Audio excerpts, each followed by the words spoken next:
नमस्कार। आज हम भारतीय राष्ट्रीय आंदोलन को समझने के लिए कुछ अलग अलग ऐतिहासिक नजरियों की बात करेंगे। ये वो सिद्धांत हैं जो हमें बताते हैं कि भारत की आज़ादी की कहानी को देखने का कोई एक ही सही तरीका नहीं है, बल्कि इसके कई दिलचस्प पहलू हैं। तो सबसे बड़ा सवाल यही उठता है कि भारत की आज़ादी की लड़ाई असल में थी क्या? क्या ये पूरे देश का एक साझा संघर्ष था, या फिर ये सिर्फ कुछ खास लोगों का सत्ता पाने का एक खेल था? देखिए, इतिहासकार दशकों से इसी सवाल पर बहस करते आए हैं और आज हम उन्हीं के जवाबों को एक-एक करके खंगालेंगे। हम शुरुआत करेंगे राष्ट्रवादी और साम्राज्यवादी दृष्टिकोण से, फिर मार्क्सवादी और कैम्ब्रिज स्कूल के तर्कों को समझेंगे।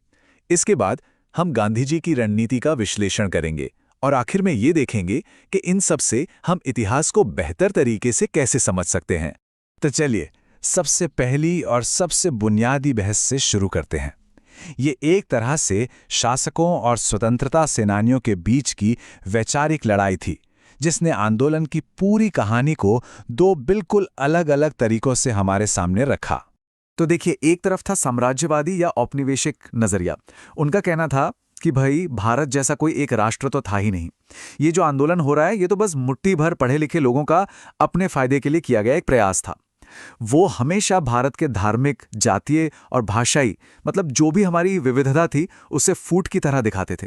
अब इसके बिल्कुल जवाब में राष्ट्रवादी दृष्टिकोण सामने आया। उन्होंने कहा, नहीं, ये साम्राज्यवाद के खिलाफ एक सच्चा और एकजुट संघर्ष था, जिसकी जड़ें कहीं बाहर नहीं, बल्कि हमारे अपने भारतीय मूल्यों और स्वतंत्रता की भावना में थीं।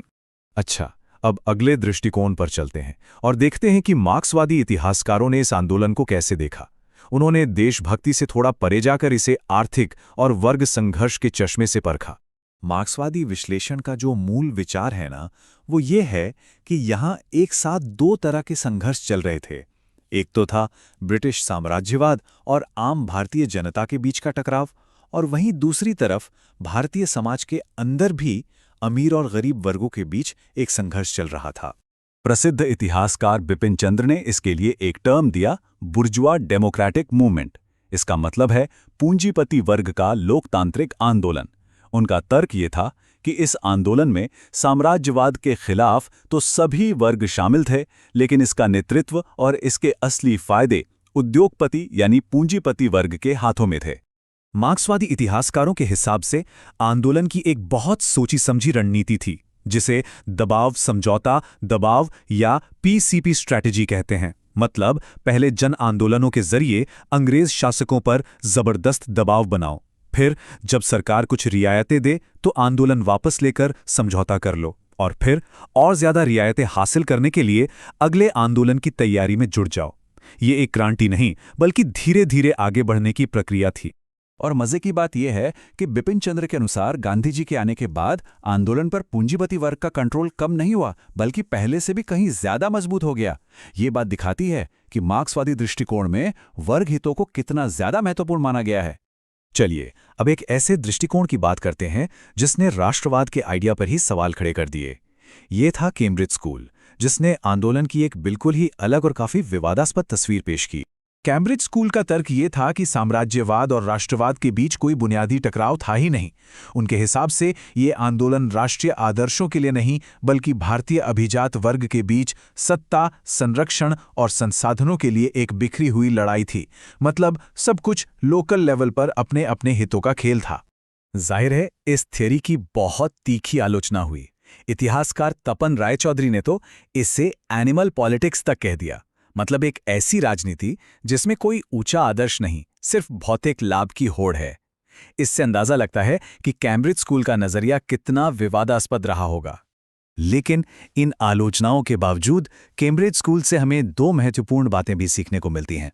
पहली, कि राजनीति का एक बहुत बड़ा हिस्सा स्थानीय होता है, जो जाति और वर्ग से भी परे व्यक्तिगत संबंधों पर चलता है। और दूसरी ये कि अंग्रेजों के बनाए प्रशासनिक ढांचे ने ही अनजाने में वो अखिल भारतीय राजनीतिक मंच तैयार कर दिया जिस पर राष्ट्रवाद पनप सका। चलिए, अब अपना फोकस महात्मा गांधी पर लाते हैं। उनकी रणनीतियों को उन सिद्धांतों के जरिए कैसे समझा जा सकता है जिनकी हमने अभी अभी बात की है।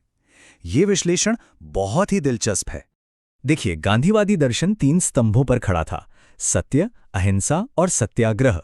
उनके लिए सत्य ही ईश्वर था, अहिंसा सबसे बड़ा धर्म और सत्याग्रह यानी सत्य के लिए आग्रह अन्याय से लड़ने का सबसे ताकतवर हथियार था। ये तीनों मिलकर ही उनकी हर रणनीति की नींव बनाते थे। गांधी जी की रणनीति को संघर्ष विराम संघर्ष या STS पैटर्न से भी समझा जा सकता है। इसमें होता ये था कि जन आंदोलन के एक सक्रिय दौर के बाद एक विराम का दौर आता था, जिसमें रचनात्मक कामों और बातचीत पर ध्यान दिया जाता था। इससे ये सुनिश्चित होता था कि आंदोलन लंबे समय तक चल सके और लोग थक कर हार न मान ले। और हाँ, हमारा ये पूरा विश्लेषण इग्नो जैसी प्रतिष्ठित संस्थाओं की अकादमिक सामग्री पर आधारित है, ताकि हम इन जटिल विचारों को पूरी सटीकता से समझ सकें।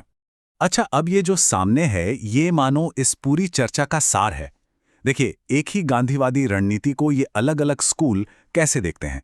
राष्ट्रवादी इसे बहादुरों की अहिंसा और एक नैतिक जीत मानते हैं। वहीं मार्क्सवादी कहते हैं कि ये तो जनता को पूंजीपति वर्ग के कंट्रोल में रखने और एक सच्ची क्रांति को रोकने का एक टूल था। और फिर कैम्ब्रिज स्कूल इसे प्रतिस्पर्धी स्थानीय गुटों को एक झंडे के नीचे लाने का एक प्रैक्टिकल तरीका मानता है। सोचिए, एक ही सच और कितने अलग अलग नजरिए।